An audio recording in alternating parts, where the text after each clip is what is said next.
Oi, Andréia.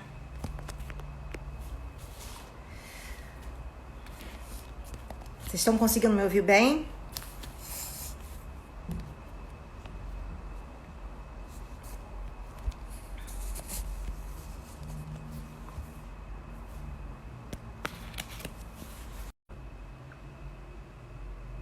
Oi, tá tudo bem? Vocês estão me ouvindo?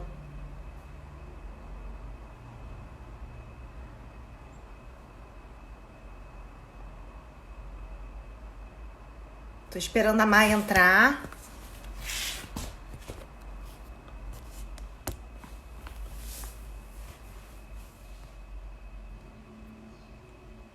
Ah, tá na horizontal? Deixa eu ver se eu consigo resolver isso. Assim tá melhor?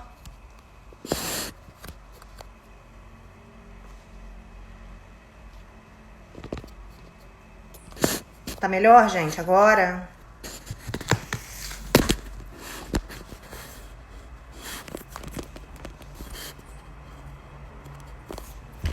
Então tá, vamos esperar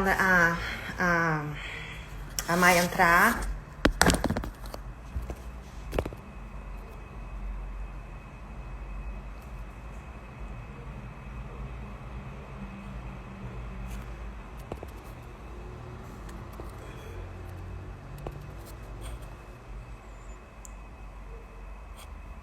Convidei a Maia aqui pra entrar. Deixa eu ver se eu consigo chamar ela aqui.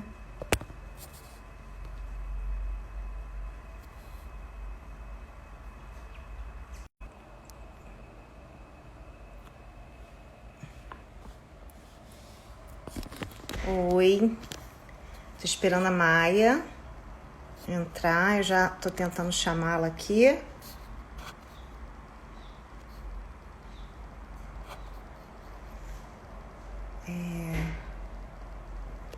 Sei que dá pra convidar, mas eu tô meio perdida aqui.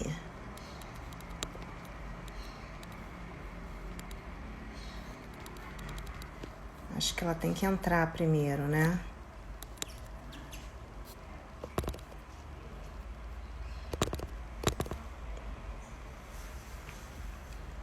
Obrigada, Bárbara. Fixa aí.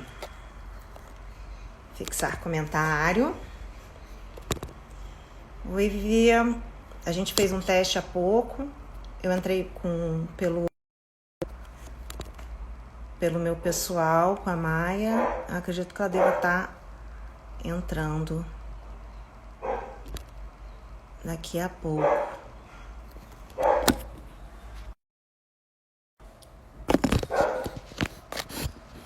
Esperar um pouquinho que ela já vai entrar.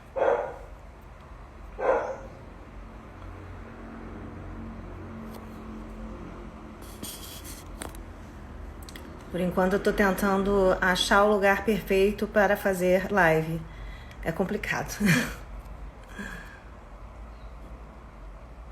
Vou guardar um pouquinho mais.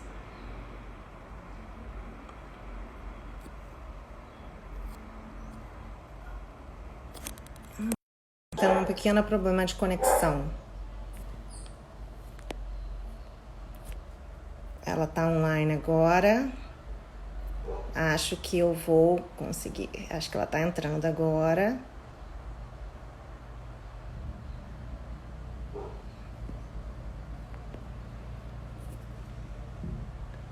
Online. Aqui, Maia. Opa, fiz errado. Isso, tô fazendo besteira. Maia.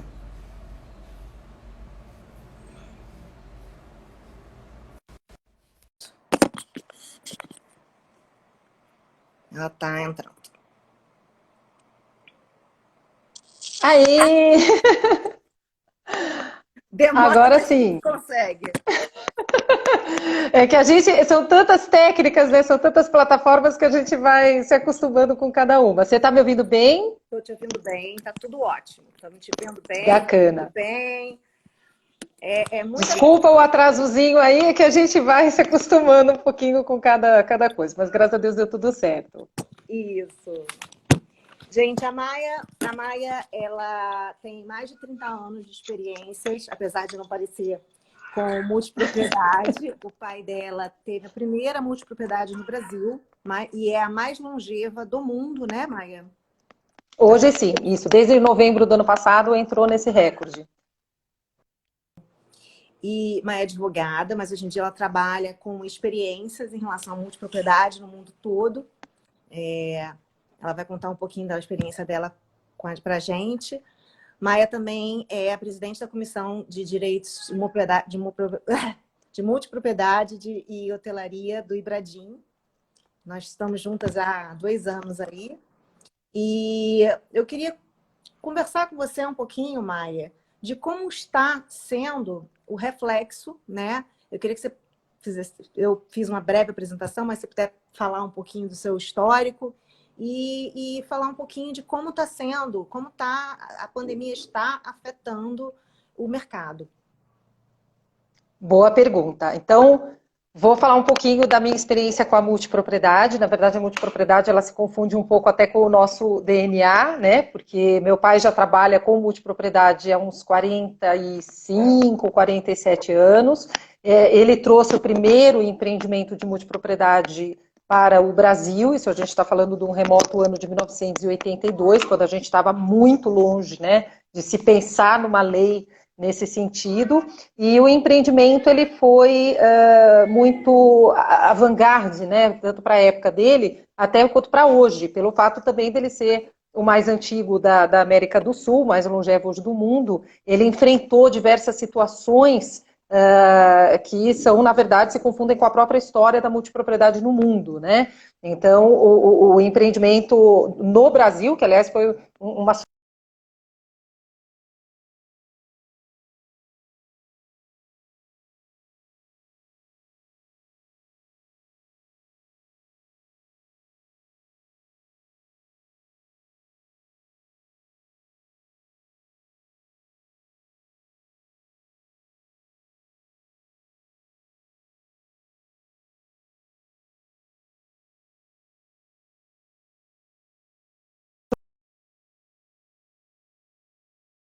renúncia, inadimplência, enfim, todos os problemas, inclusive os problemas de gestão, não só os jurídicos, né, porque as duas coisas se confundem muito, que um empreendimento em multipropriedade possa vir a ter.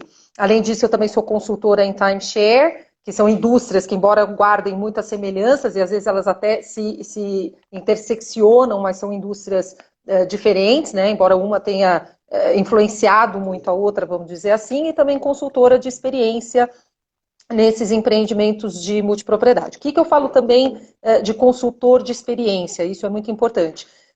Quando a gente fala em multipropriedade, isso é um tema que vai entrar muito na questão da pandemia, é o seguinte, muito se viu até hoje multipropriedades que elas são travestidas de hotel. Então, basicamente, se você perceber, você tem um empreendimento que tem, obviamente, um viés turístico, de lazer, às vezes até acoplado com algum tipo de parque aquático, parque de diversão, enfim. E, geralmente, o único ator que você vê ali é o gestor hoteleiro como um gestor de facility, né? Um gestor que vai cuidar efetivamente da operação do dia a dia desse empreendimento, mas ele cuida da operação desse dia a dia na visão do hoteleiro, que é importante também, né? O gestor hoteleiro ele tem que existir, ele pode ser substituído por um gestor de facility, né? Que às vezes tem gente que não tem para o hoteleiro, opta, ao invés de ter uma gestora hoteleira, de ter um gestor de facility. Mas existe um terceiro ator aí, você tem o multiproprietário, você tem o incorporador que vendeu e saiu da operação, óbvio, você tem o gestor hoteleiro, mas você tem principalmente um terceiro ator. E esse é muito importante em fases como essa, que a gente está vivendo hoje, em fase de uma força maior muito grande, como uma pandemia, que é exatamente o gestor do tempo compartilhado, né? Esse gestor, ele assume muitos nomes no mundo. Aqui no Brasil, se conhece como GTC, que é Gestão de Tempo Compartilhado, que é um ator extremamente importante na multipropriedade. Por quê? Porque ele é o agente que vai relacionar esse multiproprietário com a propriedade, ou seja, ele vai dar a característica da comunidade que esse multiproprietário quer fazer do empreendimento dele. Então, eu tenho sempre um ditado, que quem já viu minhas palestras sabe que eu sempre repito esse ditado, Beatriz, que eu falo assim, se você começar a tratar muito o multiproprietário como hóspede, o seu multiproprietário vai começar invariavelmente a te ver como hotel. E se o multiproprietário começa a ver o empreendimento como um mero hotel, a permanência dele, a adesão dele nesse empreendimento, ela se torna muito tênue, muito breve. Então ele vai ficar ali 2, 3, 4 anos nessa cota e ele acaba perdendo o interesse nessa cota porque ele acaba vendo o empreendimento muito como um hotel. E o hotel, o que ele faz? Ele vai atender o hóspede, obviamente, com um quarto bonito, higienizado, áreas comuns, mas ele não sabe exatamente quem é esse hóspede. E quando a gente está falando em multipropriedade, a gente tem que entender muito bem quem é esse multiproprietário, o que ele gosta, quais são o que ele espera das férias dele, qual é a característica familiar que ele tem, qual é a característica de vida que ele tem. A gente não pode nunca cometer o maior erro que se comete na multipropriedade, que o Brasil, lamentavelmente, ainda comete muito, talvez por uma escola que tenha vindo para cá e acabou se perpetuando, que é tomar o multiproprietário como uma grande massa idêntica. Então é o que eu falo, quando você lida com esse multiproprietário como hóspede, você está muito se importando com o momento que ele entra, com o momento que ele sai, com a experiência que ele teve ali e acabou. E quando, na verdade, esse relacionamento com esse multiproprietário, ele tem que existir durante todas as outras semanas que ele está fora desse empreendimento, porque ele não é só um hóspede, ele é um proprietário. Então, ou seja, esse ator que vai fazer todo esse relacionamento com esse multiproprietário, entender as características daquela comunidade, do que esses multiproprietários querem, o que eles pensam, qual que é a ideia que eles têm de férias, esse é o ator do gestor de tempo compartilhado. E esse ator é o cara que está tendo hoje uma função primordial, crucial, vital na gestão dessa crise toda que a gente está passando, que é a da pandemia. Então, nem todo multiproprietário está sofrendo a pandemia da mesma maneira. A gente tem multiproprietário que é CLT, que pode estar garantido no seu salário, apenas trabalhando em home office. Você pode ter um multiproprietário que é dono de um pequeno negócio, que está absolutamente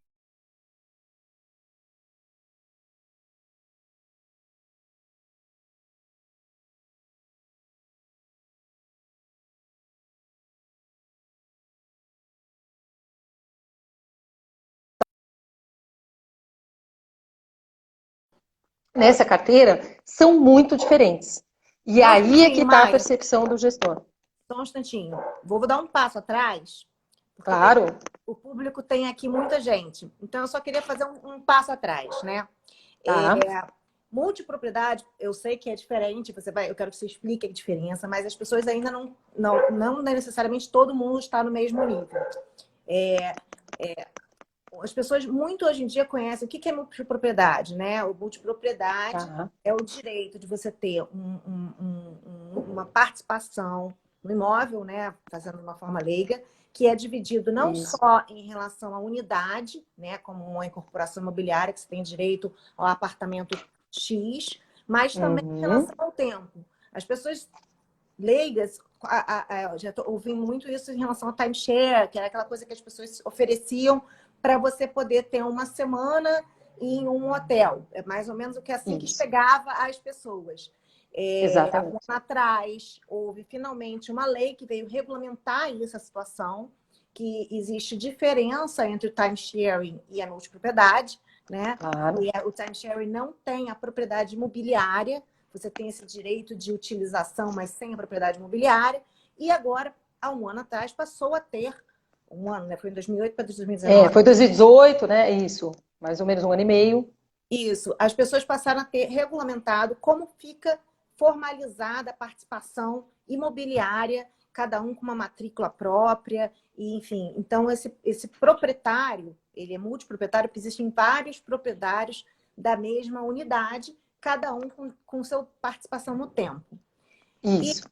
depois de um ano da lei, né, você tinha o mercado se adaptando a essa nova realidade, porque passou a ter maior segurança jurídica.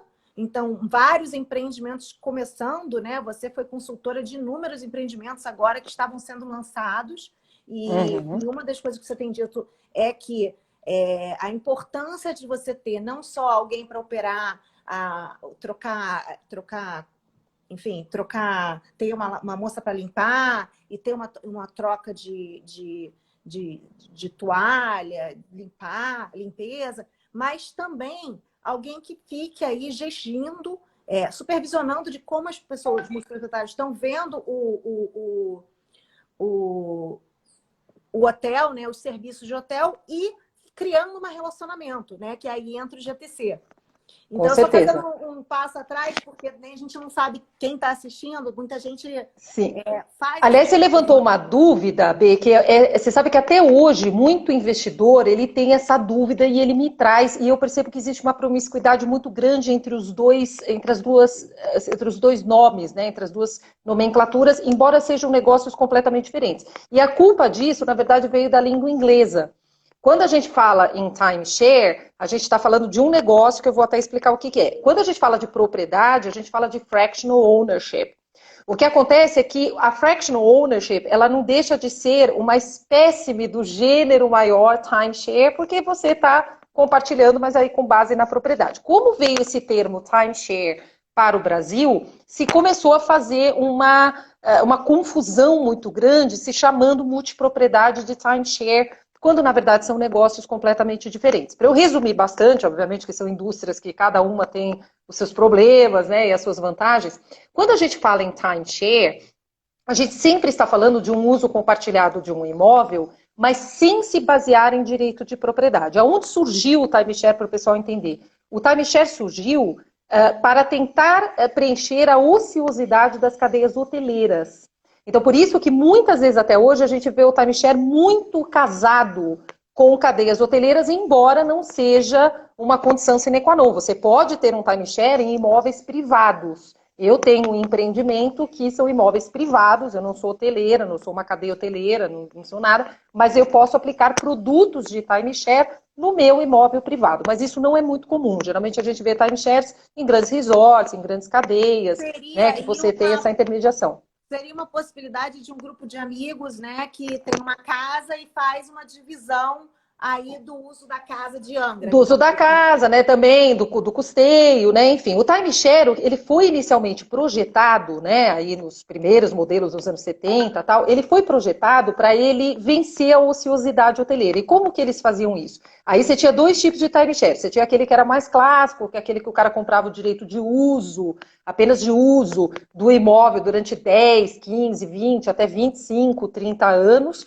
Como também você tinha um outro tipo de timeshare que era mais inteligente, que era um timeshare por pontos. Então, esse seu direito de uso, ele era um pouco mastigado, de uma maneira mais fácil para você entender, através de pontos, de diárias, né, de escadinha, né? Cada timeshare tinha lá a sua modalidade um pouco mais comercial, que nada mais era do que você vender diárias hoteleiras antecipadas. Se você perceber para o timeshare ser interessante para o investidor, ele tem que ser uma correspondência a uma diária hoteleira antecipada. Então você comprava um direito de uso desse imóvel e obviamente você tinha diversos benefícios acoplados. Eu não queria usar em Miami, eu queria usar em Nova York, você podia ter essa liberdade, esse jogo de cintura, porque você não era proprietário, então você podia trocar o seu direito de uso através desses benefícios dentro da própria cadeia hoteleira. Ou trabalhar com pontinhos, diárias, né? O timeshare é uma indústria extremamente criativa e você pode criar, né? Você pode traduzir o uso desse imóvel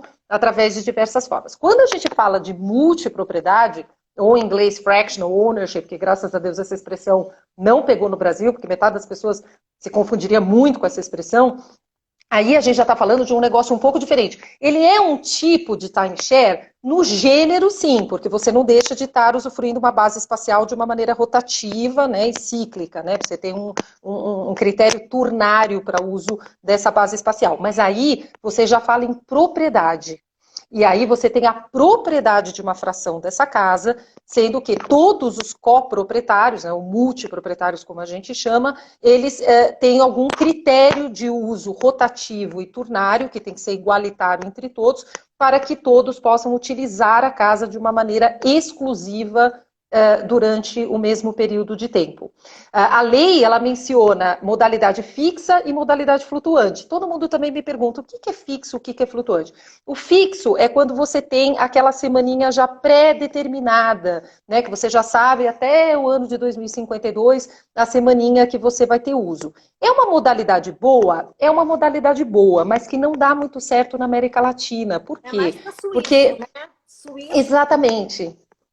Você precisa ter uma vida assim muito regrada, por exemplo, o europeu, que tem o verão muito bem definido, ou lugares que tem sazonalidade muito gangorral, que a gente chama, né, de gangorra, ou seja, você vai para Bariloche, você sabe exatamente o que é o período do inverno, você sabe exatamente o que é o período do verão. Ou lugares que tem sazonalidade muito linear, ou que também se chama sazonalidade zero, que é o quê? Você pode ir para o Caribe em qualquer mês do ano. Se você for em fevereiro ou se for em agosto, vai estar o mesmo sol, o mesmo mar, a mesma praia, o mesmo céu azul. Então, para esse cara, ele pode ter aquela semaninha que ele sabe que ele pode vender a semana fixa de janeiro até agosto, todas elas vão ter o mesmo valor de mercado, vamos dizer assim. E você fala do flutuante quando a pessoa tem o direito de uso exclusivo da casa durante no mínimo 7 dias, né? Que vamos dizer seria o módulo de tempo mínimo, né? Vamos dizer assim, mas esses 7 dias eles não precisam ser pré-determinados no tempo. Então, você pode fazer isso através de um uso degustativo, ou seja, eles vão rodando, né, de uma forma, de um rodízio mesmo, de uma roda mesmo de cassino que vai girando. Se pode ser através de algum sistema de reserva, algum sistema de prioridade de escolha, algum sistema de rodízio menor, entre só alguns feriados e só outros, dependendo do produto que cada um compra. Aí tem uma diversidade de formas que eles podem utilizar esses 7 dias de maneira não pré-determinada, mas de maneira que flutua, por isso que vem o nome flutuante ou flexível, também é usado o nome flexível.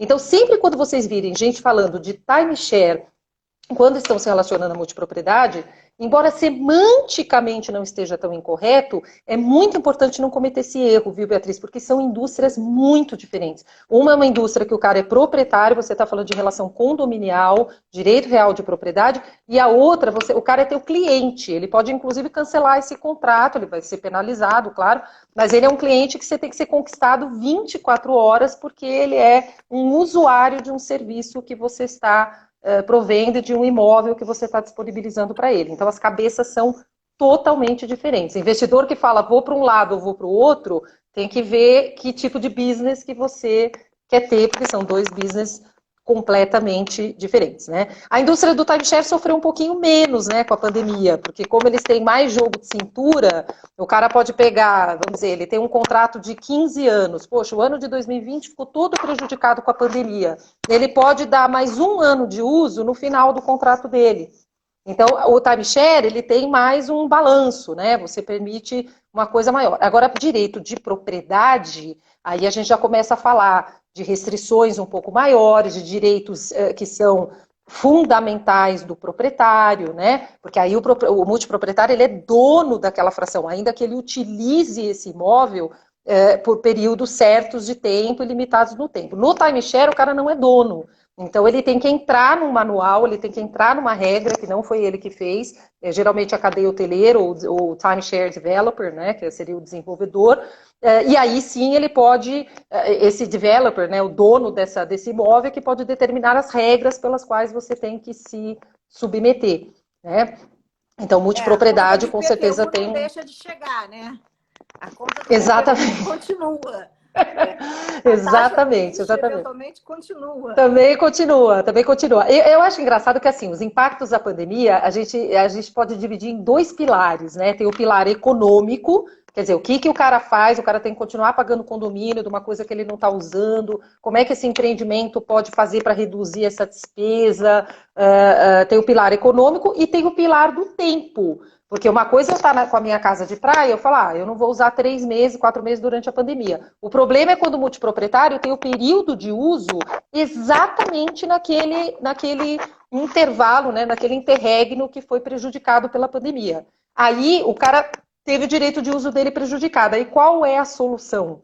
Né? E aí tem algumas soluções que a gente está criando, né, desenvolvendo com os nossos clientes, que alguns empreendimentos conseguem implementá-las e outros não. né? Mas são soluções que a gente está tentando dar para contornar esse critério do tempo, né? O financeiro vai muito dentro daquilo, né, Beatriz? O que o cara está pagando é uma taxa de condomínio. Se a despesa condominial reduz, evidentemente, isso vai refletir no money, né, no FII que ele vai pagar no final. Então, por exemplo, o que os condomínios podem fazer? Eles podem lançar mão da redução salarial, né, entendo essa previsão, pode lançar mão da suspensão do contrato de trabalho. Então, por exemplo, camareira que não está lá, a camareira pode ter o contrato suspenso por 60 dias. Tem um serviço administrativo que até dá para o cara fazer em home office. A moça que faz o intercâmbio das semanas, o cara pode estar intercambiando para daqui a 2 anos. Essa moça pode estar trabalhando dentro do home office, mas veja, dá para reduzir muito áreas comuns, piscina, salão de jogos, quadra de tênis, que pode ser o uso, pode ser restrito, sem dúvida isso faz com que a taxa de condomínio dê uma diminuída mais significativa.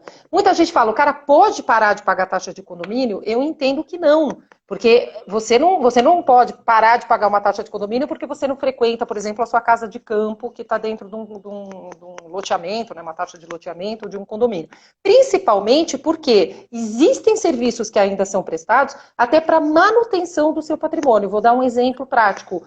Segurança. Os caras que fazem a vigilância do empreendimento, eles continuam lá, porque se não fosse assim, vamos dizer, todo mundo está, né, orientado a ficar em casa, mas pode ter um vândalo que entre, que deprede. Então, o serviço de segurança, por exemplo, é um serviço que continua sendo prestado, obviamente, né, com todas as restrições aí recomendadas pela Organização Mundial de Saúde. Então, tem serviços que continuam sendo prestados, até mesmo para a defesa do seu patrimônio, para a manutenção do seu patrimônio. Alguns condomínios estão optando por esse período para fazer algumas reformas que são difíceis de fazer quando o empreendimento está cheio. Então, mais uma vez, né, gente, pelo amor de Deus, sempre visando o isolamento social, né, tendo todas as precauções, é claro, a gente não quer que as pessoas se exponham a risco, mas está fazendo serviços como pintura, manutenção, troca de telhado, enfim, ou seja, essas pessoas estão trabalhando para a melhoria do empreendimento. Então, eu defendo que o cara não pode parar de pagar a taxa de condomínio, porque se ele está pagando, a taxa de condomínio ela é uma correlação com as efetivas despesas que aquele empreendimento está tendo. Se o empreendimento efetivamente está tendo uma despesa, não tem como ele se eximir dessa taxa de condomínio. O que dá para fazer, é claro, o cara está mais apertado, né, e aí é muito a função do GTC, é lógico, você pode tentar tirar multa, né, pode fazer uma assembleia virtual para permitir que nesse período a pessoa não seja penalizada com encargos. Isso, sem dúvida, vai do bom senso da negociação de cada um, porque a ideia não é penalizar, mas é tentar entender o problema, né, que estamos todos passando. O grande problema está nesse segundo pilar, Beatriz, esse segundo pilar que é o tema do tempo. Então o cara fala, pô, eu paguei a taxa de condomínio o ano todo, e aí quando chegou minha hora de usufruir, de gozar aquele meu período, eu estou no meio de um período pandêmico. Então, qual seria a solução que a gente poderia ter para que esse multiproprietário ele não fique prejudicado durante esse período, né? Porque, veja, hoje praticamente, vamos resumir aí bem, todo mundo do primeiro semestre ficou altamente prejudicado, porque não conseguiu. Desde março a gente está praticamente, né? Acabou o carnaval, teve mais aí, sei lá, 3 semanas, 4 semanas, a gente já estava começando a falar em isolamento social.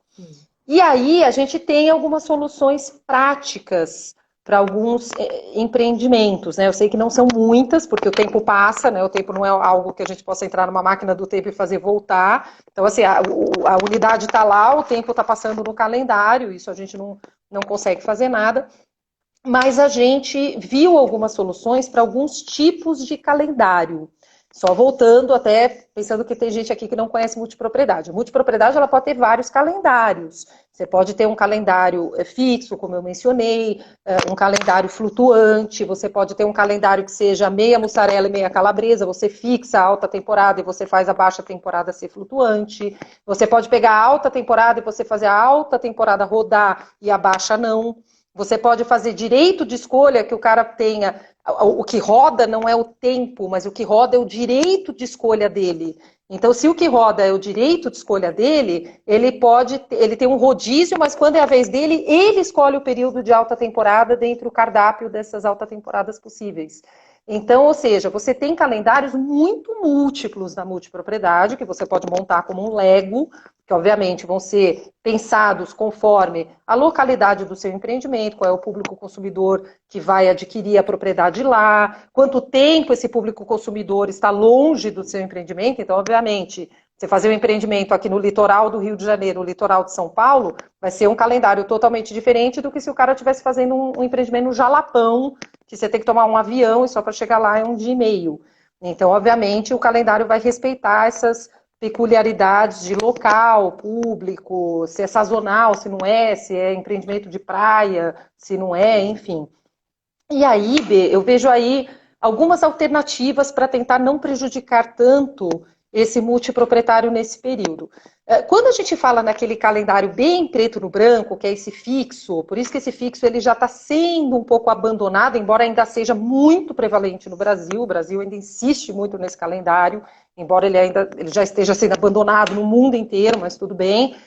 Aliás, quem trouxe esse calendário foi até meu pai, né? Mas meu pai reconheceu há 40 anos que errou, porque ele falou, eu vim com a cabeça americana e não percebi que o latino pensava de uma maneira totalmente diferente.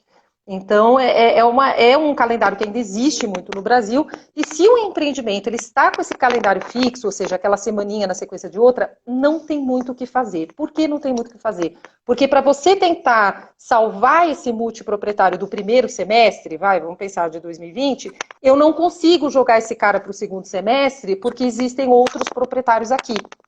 Então, basicamente, é que nem a dança das cadeiras, né? Aquela brincadeira. Se eu tiro uma cadeira, o cara fica sem ter onde sentar, porque está todo mundo sentado já nas outras cadeiras.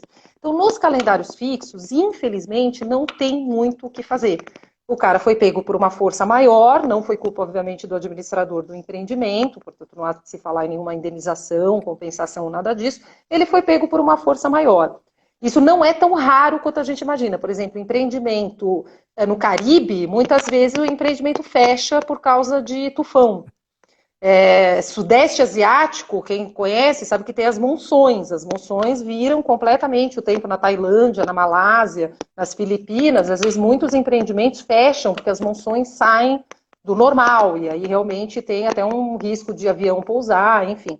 Então não é uma situação tão rara, lógico que não foi algo tão grande quanto uma pandemia dessa, mas existem casos de força maior ambientais, no nosso caso é uma força maior de saúde, que impeçam esse multiproprietário de usar. Não há culpa do administrador, não há direito à indenização, porque ele foi pego, infelizmente, por um período em que o gozo dele não foi possível, tá? Quando a gente fala... o GTC, né?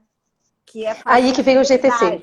Porque o cara que está pagando não pode usar, se ele não sente que aquele empreendimento é dele, ele vai falar assim, poxa, no hotel eu não teria isso, né? Com certeza, com certeza. Olha, para você ter uma ideia, Bê, aliás, um tema fantástico até para uma segunda live, esse GTC, quando ele é implementado, no Brasil ele é um serviço muito novo, mas quando ele é implementado, a gente sabe toda a situação da vida do multiproprietário. A gente sabe que joelho ele se operou, a gente sabe a música preferida dele, a gente sabe se a esposa dele está tentando engravidar ou não, a gente sabe se ele é autônomo ou não é. Então, o que acontece? Quando você tem um relacionamento, você dá um senso de belonging, né? Um senso de pertencimento. Então, ou seja, o cara não te vê só como um hotel que ele não pôde frequentar e ele se despega.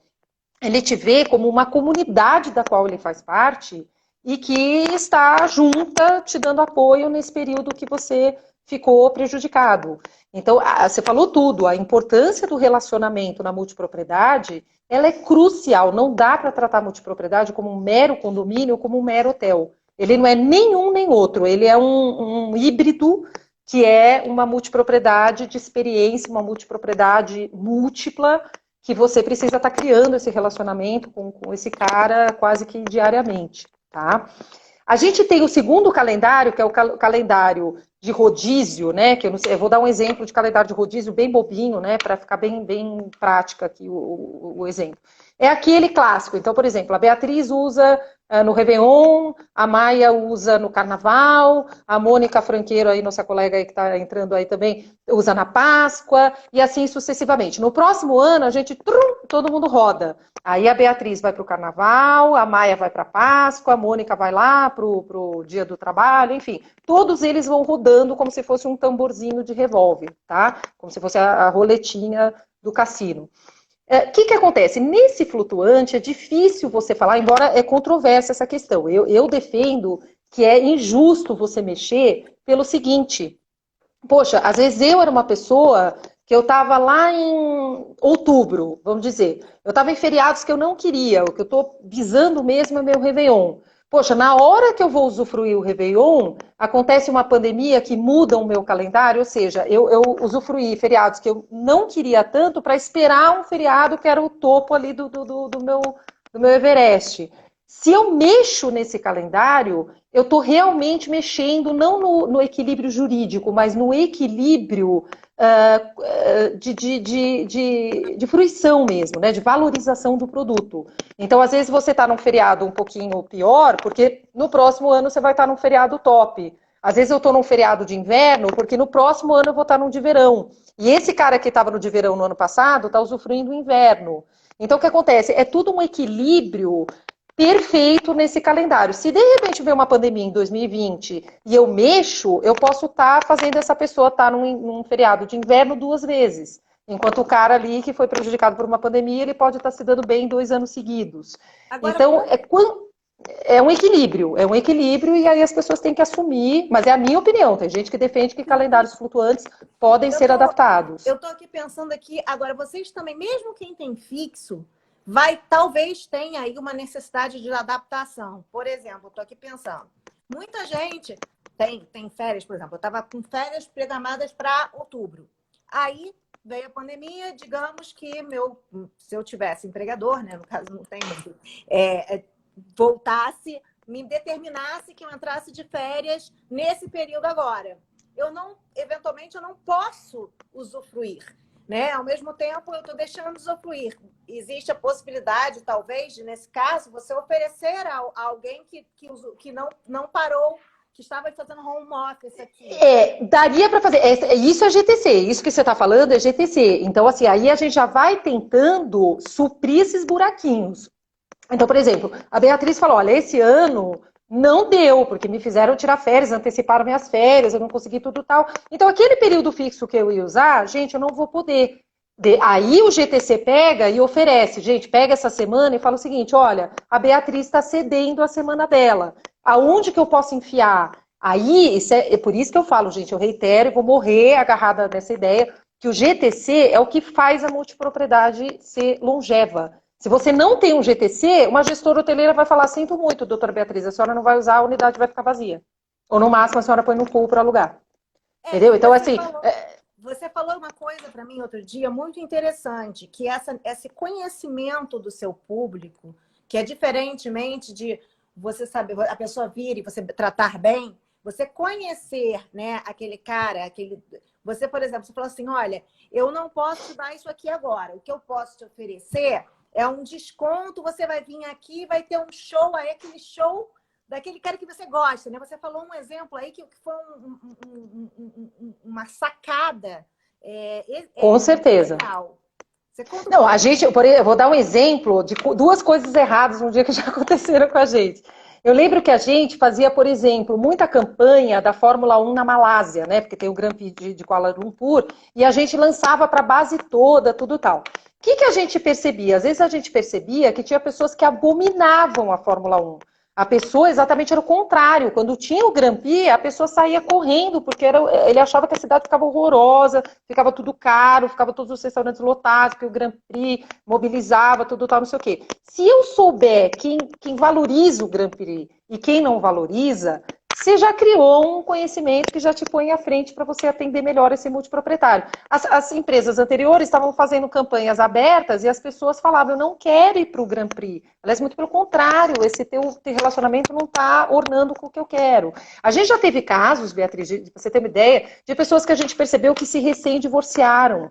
E aí a pessoa tava, né, largada da vida, tudo tal, não sei o quê. E aí a gente fez um GTC com essa pessoa de falar, olha, vai mais pra praia, pega um sol, leva suas amigas e tudo tal. E a pessoa realmente, ela reviu um valor naquele produto dela. Você antes ia com a sua família, pensa agora em ir com as suas amigas, vai pegar um sol, vai conhecer outras pessoas. Quer dizer, você tem um trabalho, às vezes até de ressignificação do que é essa propriedade para esse multiproprietário. Às vezes, por exemplo, o cara perdeu um trabalho, perdeu uma renda, mas ele vê a propriedade como uma segunda propriedade como um fardo, como uma despesa. Às vezes não, você tem que mostrar que às vezes exatamente no momento difícil da família, esse pode ser o único momento de lazer que mantém a família junta, entendeu? Que é importante para as crianças que já foram alijadas de outros, né, de outros prazeres, ainda ter aquela praia, né, para fazer parte da vida da pessoa. Então, sem dúvida, Ou tem muita até mesmo, psicologia aí. eventualmente, colocar num pool e ter uma renda adicional E com tem uma aquele, renda. Opa, né? agora você falou uma coisa muito interessante, porque assim, o que a gente já viu de pessoas que tiveram um percalço financeiro, que é uma coisa que qualquer pessoa está suscetível, e a gente falou, olha, ao invés de você usar agora, ponha no pool, tem uma renda. Ah, você não pode viajar agora? Legal, deposita numa cadeia de intercâmbio e vai usufruir essa fração, essa semana, só daqui a 2 anos. O que a gente já teve de gente que falou, olha, meu negócio deu uma escorregada. Ainda bem que vocês me ligaram e me convenceram a fazer um intercâmbio, porque 2 anos depois eu estava super feliz e a gente conseguiu ir para a Disney, com uma coisa que a gente não ia usar 2 anos atrás. Então, assim, a multipropriedade ela tem muito mais inteligência e mais erudição, vamos dizer assim, do que uma administração condominial ou mesmo hoteleira padrão. Né? E a pandemia está aí para mostrar que esse jogo de cintura ele tem que existir, né? Ele tem que existir bem forte.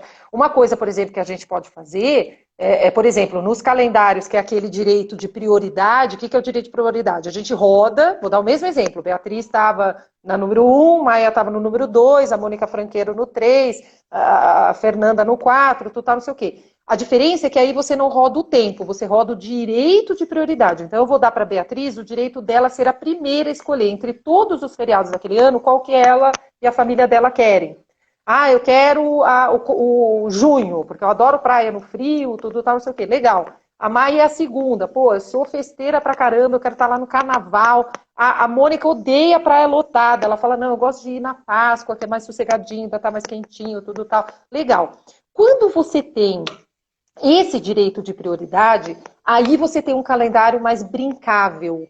O que eu falo de brincável? Você perdeu o primeiro semestre, o que você faz? Você mantém o direito de prioridade, mas sob uma base menor, que é o segundo semestre, tá? Vamos pensar num exemplo super clássico, tá? Vamos dizer que a gente em agosto sai da quarentena, você tem meio ano prejudicado para meio ano não prejudicado.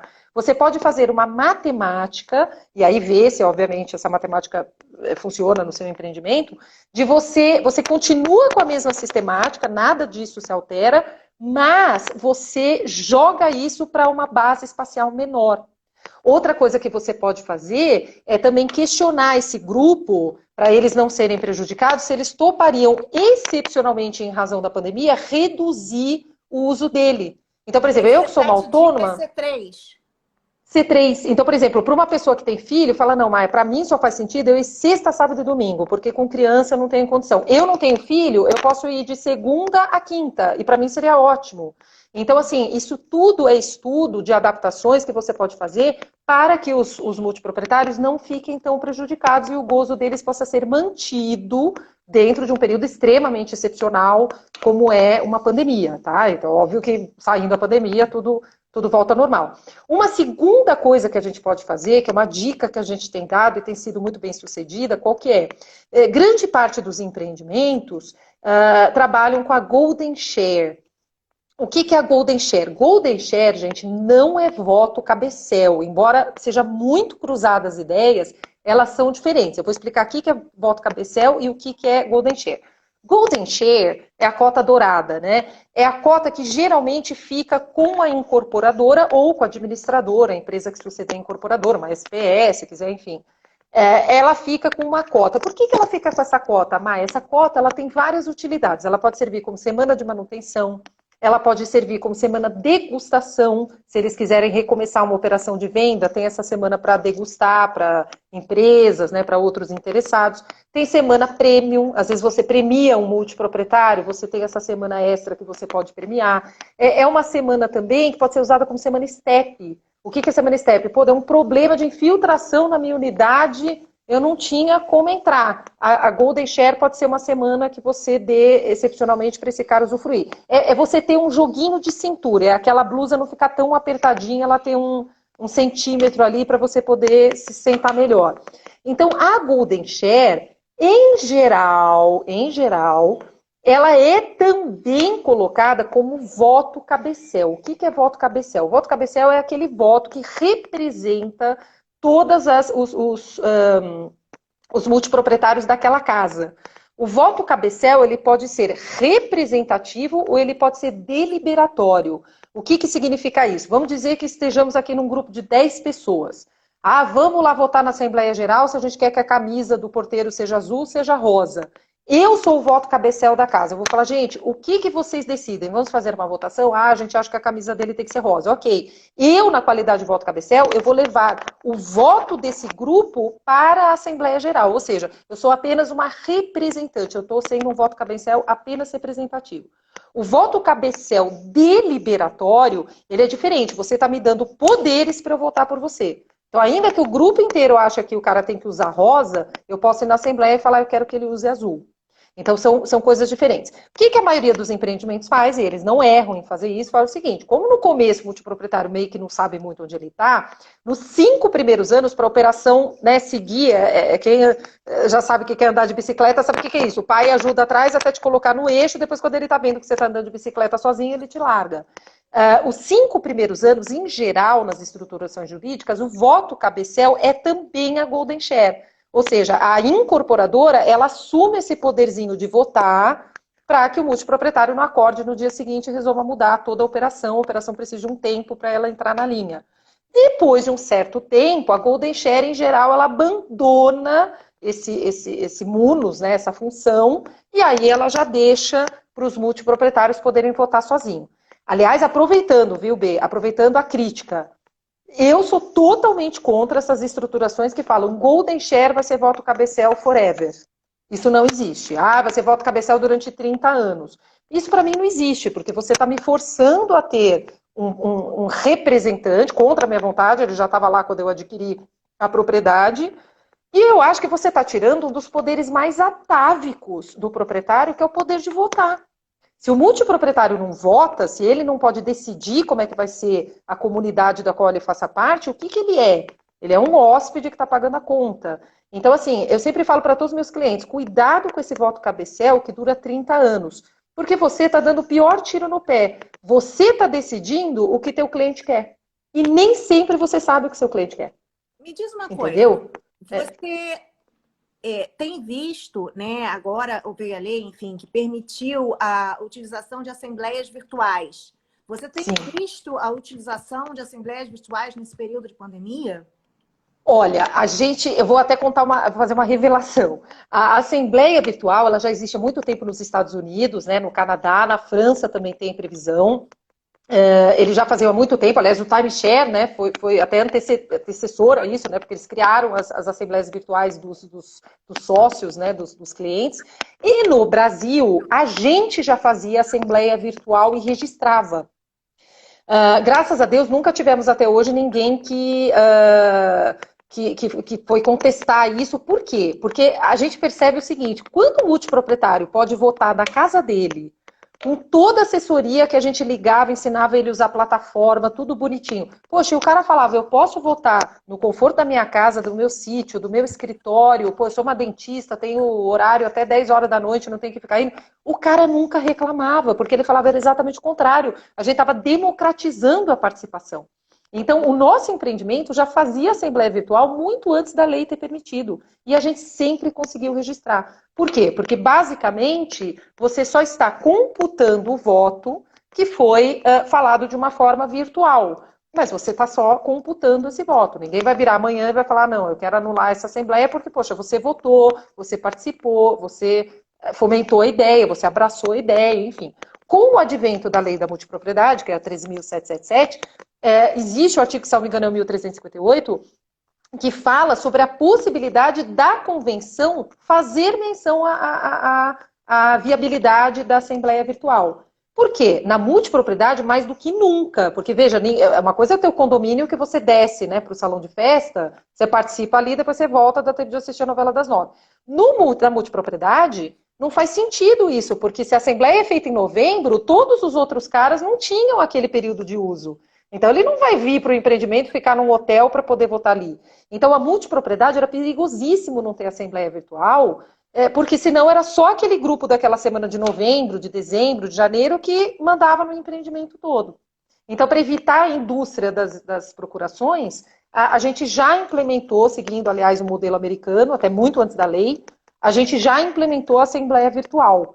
Tá? E sempre foi um exemplo muito bem sucedido, porque as pessoas realmente assim, aumentam quase 80% a participação em relação ao número anterior. Tá? Lógico que você tem que ter um cuidado no edital de convocação, de dizer qual é a plataforma, aquela coisa toda, tá? Mas sempre tem sido muito, muito bem sucedido. Tá? Mais uma vez, eu falo, é um GTC muito cuidadoso. Né?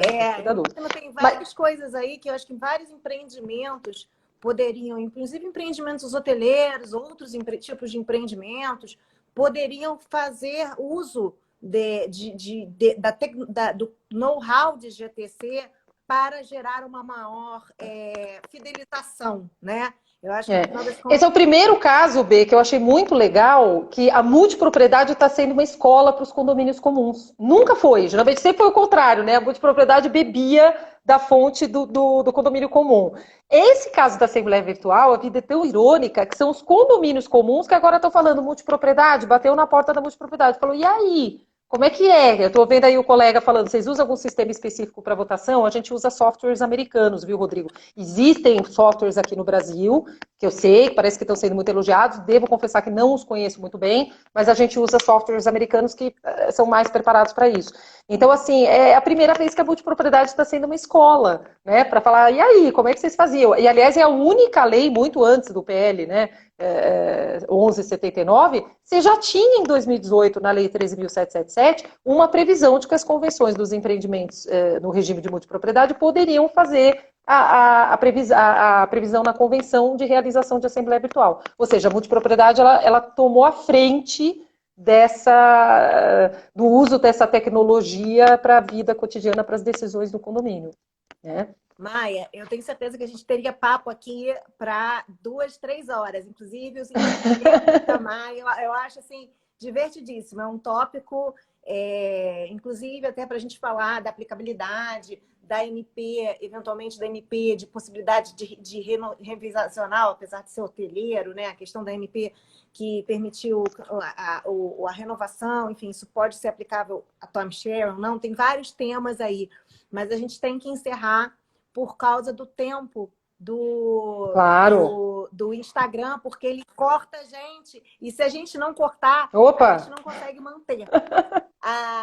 Não, tudo bem. Peço essa autorização para a gente poder botar, que a gente eu vou terminando antes, a gente grava e vai estar no YouTube também. Eu peço essa autorização. Claro, total. Outras vezes para a gente falar, a gente tem vários temas aí. Tem vários Com prazer. temas e é sempre uma aula maravilhosa. Obrigada. A multipropriedade é sempre muito múltipla, né? Por isso que eu fico muito feliz de poder ter essa oportunidade. Até te agradeço, Bê, que você sempre muito parceira, muito profissional, trouxe aí esse tema tão importante aí para esse fórum de discussão, né? E é um tema, a multipropriedade, não preciso dizer que é um tema fascinante. Eu sou não só operadora da multipropriedade, mas uma fomentadora do business, né? E dá um leque para muita discussão legal, né? Eu acho que a cada tema, a gente vai se aprofundando mais e vai tornando a discussão ainda mais interessante. Fico aí à disposição, agradeço aí todo mundo, te agradeço, Beatriz, obrigada por tudo. Obrigada. E seguimos em frente aí com novos desafios, como sempre. Como sempre. Um beijo. Tá bom, gente? Obrigada. Um beijo grande. Obrigada pela participação. Tchau, tchau. Tchau.